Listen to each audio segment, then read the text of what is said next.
faire comprendre quand on atteint son Nakamura, c'est qu'on comprend que l'expérience humaine est faite des deux.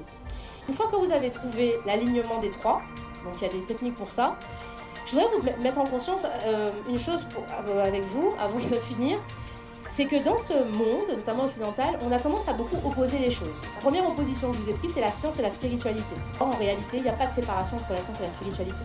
Et le lien entre les deux, c'est les neurosciences. Et ce que je veux vous faire comprendre quand on atteint son Nakamura, c'est qu'on comprend que l'expérience humaine est faite des deux. Et qu'on est bien d'accord que la joie n'existerait pas si la tristesse n'existait pas. On ne saurait pas ce que la joie est, d'accord?